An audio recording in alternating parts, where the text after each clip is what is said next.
Lord, may the words of my mouth be acceptable in your sight, O Lord, our rock, our Amen. Amen. So the first thing you'll notice this morning is that I gave you the wrong name in the bulletin. We are not talking about Joshua. We're talking about Joseph. I know it's hard to believe. I, too, am human. Joseph. In fact, we're not only going to be talking about Joseph today, we're going to be talking about Joseph for the next 6 weeks. There is a beautiful, beautiful story to see in Joseph, but it isn't an easy story. Today, we are going to be talking about how we can get the story straight. The best stories are filled with unexpected twists and turns. The first one that I always think of is Star Wars. I know, but you think that Star Wars, that when you meet Luke, that this is going to be the story of this kid from nowhere becoming what he never thought of becoming so that he could avenge his father and save the galaxy. And then there's that twist. Do you know which one I'm talking about? Like the cinematic twist. Luke, I am your father. What? Darth Vader? Never mind that Vader in German and Dutch means father, but forget that for a second. Darth Vader is Luke's father. I'm sorry if I spoiled that for you. You haven't seen it. But it's a twist.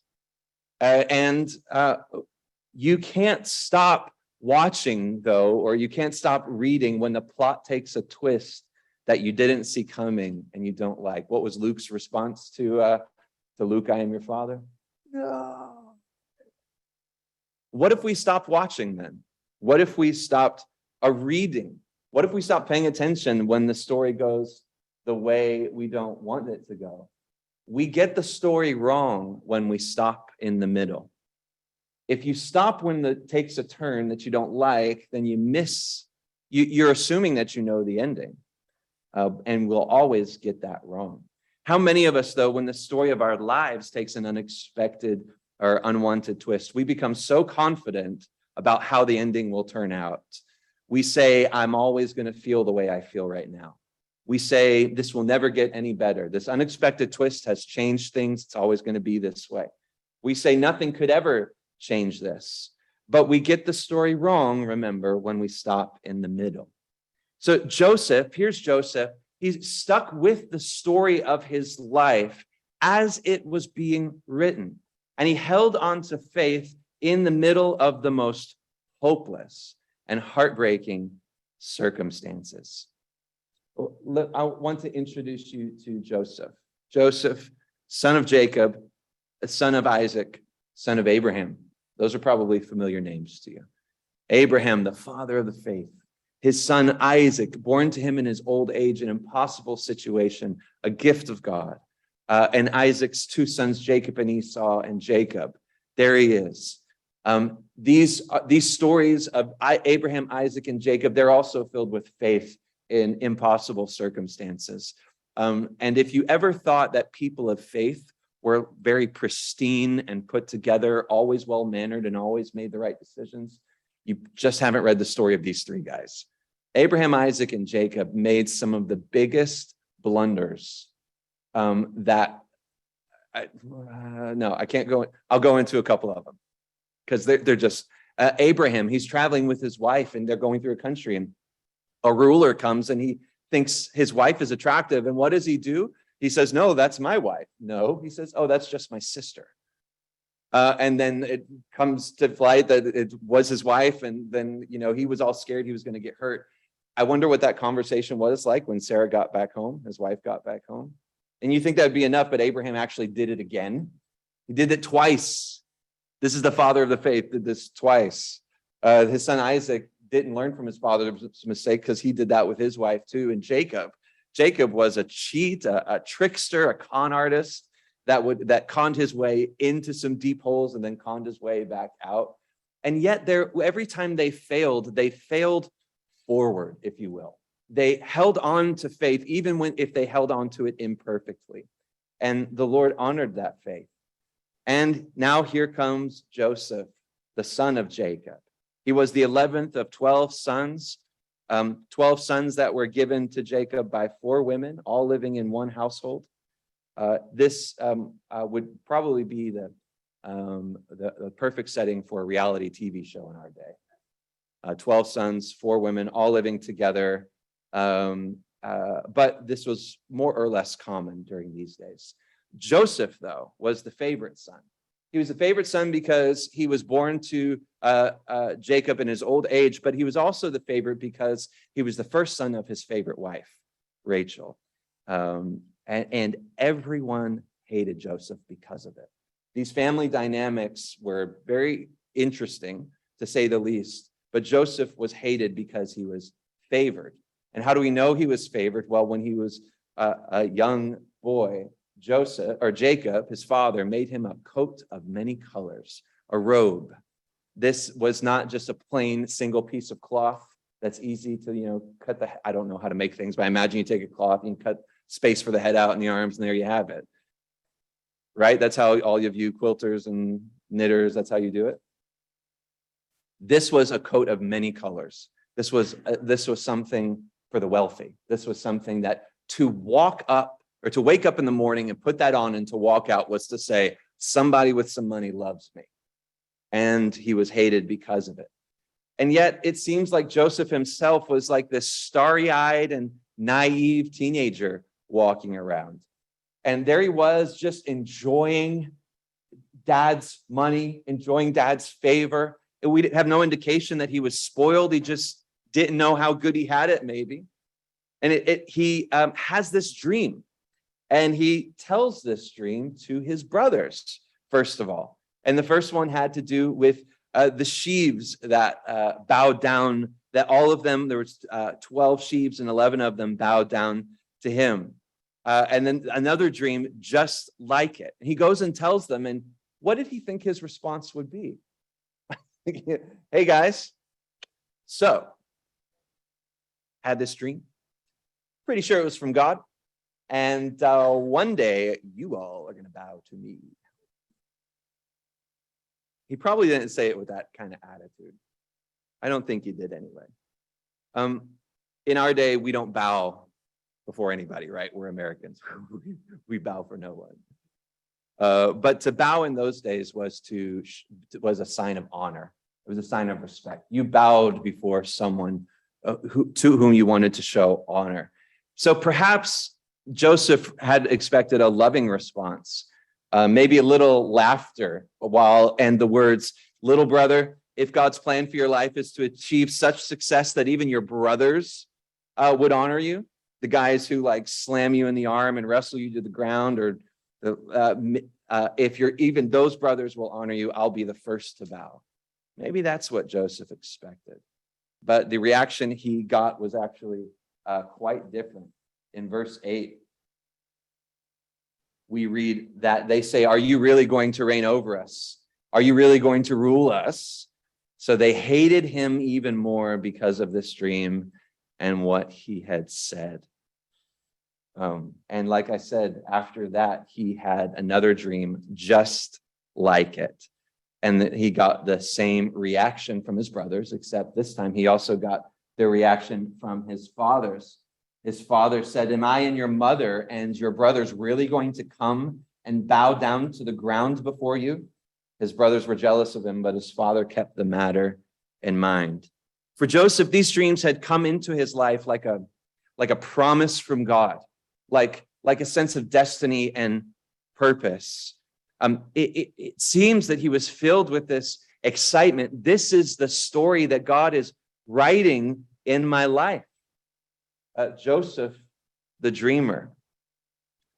Do you remember a time when you were filled with such hope and excitement for the possibilities that are ahead of you, that you couldn't contain it? Like, I'm so excited.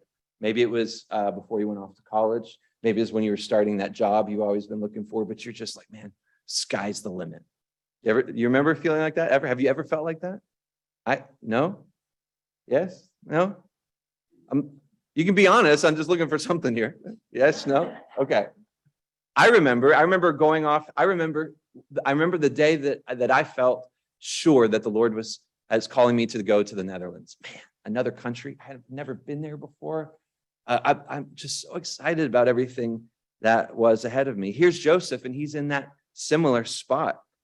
These dreams, though, had not just come into Joseph's life, but they'd also entered into this confusing, dysfunctional family dynamic. What would become of this dream? What would become of this dreamer? And so the plot thickens. Jacob sends Joseph to go check on his brothers, to go off travel. They were out tending their sheep way far away, and Joseph goes to check in on them. And it says this about his brothers. They saw him in the distance, and before he had reached them, they plotted to kill him. They said to one another, "Oh, look, here he comes, that dream expert." Doesn't that just sound like brothers? There comes the dreamer, the dream expert. So now, come on, let's kill him and throw him into one of the pits. We can say that a vicious animal ate him. Then we'll see what becomes of his dreams. Ouch. So what happened next? Joseph comes on an errand from his father to check on his brothers, and his brothers ambush him, and they throw him into a pit. He had dreamed that he would become great. The story that he saw before him was one that moved to the right, up to the right and the left, just ascending. It was the way up. And here his brothers said, no. The way for you is going to be the way down. First in the pit, and then into death. He had dreamed that the Lord would lift him up, but instead his brothers cast him down. They would not bow before him. They would kill him. One of his brothers, Reuben, pleaded that they wouldn't kill him. And it just so happened that a group of Midianite traders were passing by. Just a little interjection. We're going to see a lot of that. It just so happening in Joseph's life. So pay attention as we're going through his story. So as these travelers are making their way, arguably, it was pretty clear that they were on their way to Egypt. There's another brother, Judah. Judah is also going to figure prominently in Joseph's story, but that's to be continued. Judah pleaded, "Let's not kill him, let's sell him. Let's sell him to these traders." Now you would say, well, that's a great thing, to sell your brother. Judah's trying to save Joseph's life, and that'll become clear later in the story. He's trying to save him. So they pulled him up, ripped off the multicolored robe, and sold him into slavery. They covered his robe in blood and used it to convince their father that Joseph had in fact been killed by a wild animal. So Joseph, son of Jacob, Joseph the dreamer, has now become Joseph the slave. Imagine Joseph now walking behind this caravan of strangers, hands bound as a slave, making his way to Egypt. In an instant, the story of his life had been completely altered. This is not the way this was supposed to go. It was supposed to go up, not like this, not led away as a slave. This isn't, to take it to another level, this isn't my dream. This isn't what was promised. My brothers aren't going to honor me. They just tried to kill me. But instead of that, they sold me into slavery to make money off of me. My own brothers. I'll never see my father again. I'll never see my mother again. I'll never see my littlest brother, Benjamin, that they were very close to each other. I'm not on my way to success. I'm headed in the opposite direction. Where is God now? I want to ask you a question. Have you ever asked that question? When the story takes an unexpected or desired turn, what happened? When the life you envisioned for yourself goes to someone else, but not to you. When the ones you trusted betrayed you. When the cancer came back. When your loved one died. Have you ever felt disappointed with God? Disappointed with God. Now, that's something that you might think we shouldn't talk about in church. I want to say that the church is the exact right place to talk about this kind of thing. Must always be a safe place to talk about that kind of thing. It's not sacrilegious, it's real life. And if God is who he says he is, and if he loves us the way he says he loves us, then he surely knows what real life is all about and the real life things we feel. Perhaps disappointment has derailed your faith at some point, and it's never really got back on track. Perhaps disappointment has kept you from coming to faith in the first place. I mean, who could blame Joseph here if he were to forsake his faith and his dream in the face of all this heartbreak and betrayal? When we're disappointed with God, we feel things like statements in our hearts. If God is in control, I don't understand how this could happen. If God supposedly works all things together for good, I don't see how anything good could ever come from this. I'm stuck and there's no way out and I'm all alone. Ever feel like that sometimes? There isn't a soul here that could blame you for feeling all those things and more. If I could, though, I'd like you to consider adding one very small word to those statements that you're feeling. It's a word that when we read the story of Joseph, we see that he understood this word very well. It's very small. As is the case with many small things, its worth is far greater than its size. And here's the word. Yet.